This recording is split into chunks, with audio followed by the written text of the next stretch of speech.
السلام عليكم ورحمة الله وبركاته، مجتمع عالم السفر، تحياتي لكم جميعًا. أولًا حابب أتكلم في موضوع مهم النهارده، إن الناس كتير بتسألني عن الإقامات والجنسية وبكام التأشيرة والكلام من ده. حبيت أوضّح حاجة مهمة جدًا للناس.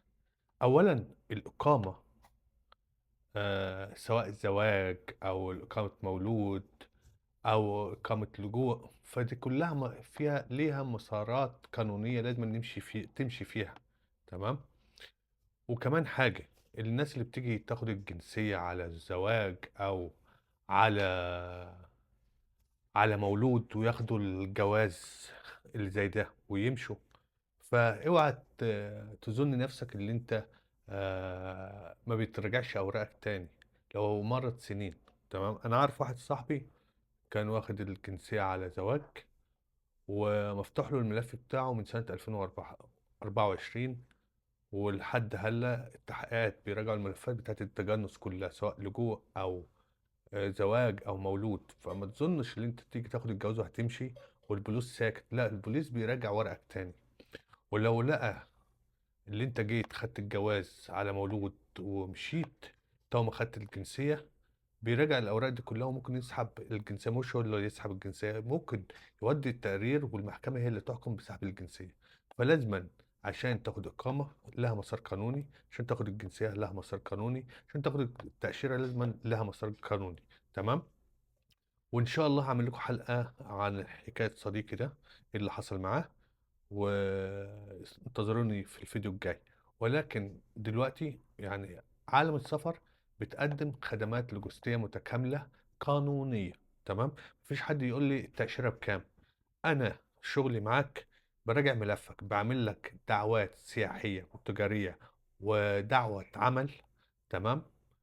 باقدّم ملفك للسفارة، باحجز لك الفنادق، باعمل لك جولات سياحية، لو أنت جاي بطريقة قانونية لشيء ما، ممكن أساعدك، أقدّم لك على الإقامة الدايمة، أقدّم لك على الإقامات اللي أنت عاوزها، خدمات لوجستية متكاملة، ولكن باخد لك ميعاد في البوليس الفيدرالي، الناس اللي جاية تولد باعمل معاهم خدمات لوجستية متكاملة برضه، شوف لهم سكن جنب المستشفى، باخد لهم ميعاد في البوليس الفيدرالي، الحاجات دي كلها أشياء قانونية، ولكن أنا ولا بابيع تأشيرة ولا بابيع إقامة ولا بابيع جنسية، تمام؟ والناس اللي بتظن اللي هي مفتحة وجاية تاخد الجواز وتمشي سواء عن مولود أو زواج أو أيًا كان، الملف بتاعك بيفضل مفتوح وبيتراجع بطريقة عشوائية من البوليس الفيدرالي، وبيكتب تقرير وبتروح المحكمة لو لقوا في الجواز أو جاي عشان تاخد جاي اتجوزت واحدة أو واحد هنا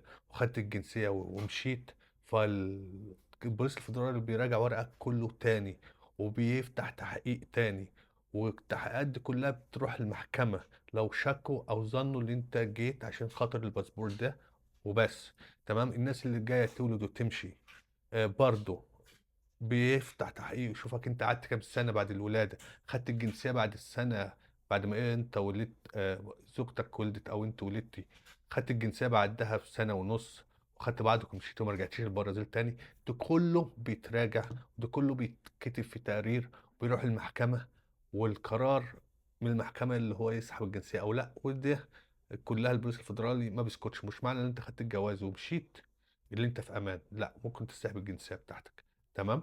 النقطة التانية والأهم اللي أنا عاوز أقولها، مثلًا ناس كتير بتقول لي اعمل لي شغل وبعد كده هادفع، تمام؟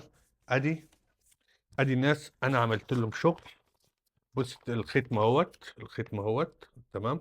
الختم أهوّة، عملت لهم شغل ووثقت فيهم واختفوا، فأنا ضيّعت من وقتي 4 أيام عشان أروح أوثّق خارجية، أوثّق سياحة، أوثّق في السجل المدني وما خدتش فلوسي وهُم اختفوا، فأنا ضيّعت 4 أيام، فعشان كده أي حد محتاج خدمات لوجستية متكاملة هيدفع حق الخدمة عشان أنا مش هاشيل من معايا، يعني بُصّوا ده أنا خلّصت له الدعوة أهوّة، واحد سوري وقال لي روح وهاعمل وهابعت لك وروح النهارده وهابعت لك آخر النهار، وعملت له شغله وضبّطت له ورقه وما عملش حاجة خالص، فمعنى اللي حد عاوز خدمات لوجستية يتواصل معانا، إحنا عندنا خدمات لوجستية بطريقة قانونية، تمام؟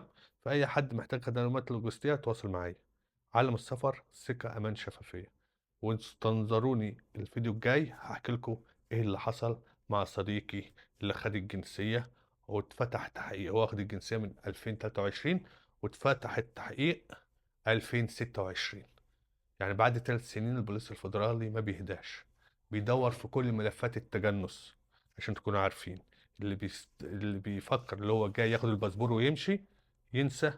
لا يجي يستقر هنا، لا هيضيع وقته ومجهوده وممكن يخش السجن لو في أوراق مزورة، أو جاي عشان غرض الجنسية فقط لا غير. وأنا حكيت لكم على القصة بتاعت المصري اللي جه هنا في البوليس الفيدرالي. المدام ولدت، خدوا بعضهم ورجعوا مصر. البوليس الفيدرالي قال لهم لو ما رجعتوش خلال 30 يوم البرازيل هتتلغي الإقامة الدائمة بتاعتكم. تمام. البوليس الفيدرالي جهة تحقيق ويرفع الأوراق دي كلها للمحكمة. تمام. فأنا كنت في البوليس الفيدرالي للناس المصريين دول اللي وجوهم اللي ولدوا ومشوا. كنت أنا في البوليس الفيدرالي ترجمت لهم، والمدير قالت لهم هو جاي يولد وياخد الطفل البرازيلي ويمشي، فقول لهم لو ما قعدتوش هنا هتسحب الإقامة الدايمة منكم. تمام. والحمد لله هم مستقرين هنا في البرازيل بعد ما رجعوا من مصر. فإن شاء الله هحكي لكم على فيديوهات كتير تخص البرازيل عن السياحة لحد محتاج خدمات لوجستية. إحنا جايز أسعارنا ماهاش مناسبة للجميع، ولكن إحنا بنقدر شغلنا وبنعمل حاجة مظبوطة وبنديك شغل تمام، اللي هو يزيد نسبة التأشيرة بنسبة 97%. دعوات سياحية تجارية، دعوات عمل، فده كله عالم السفر بتعمله بطريقة قانونية. فأي حد محتاج خدمات لوجستية تواصل معايا. أنا ما ببيعش تأشيرة، ما ببيعش إقامة، ما ببيعش جنسية. فأي حد يخش يسأل على الخدمات اللوجستية. تمام. سلام.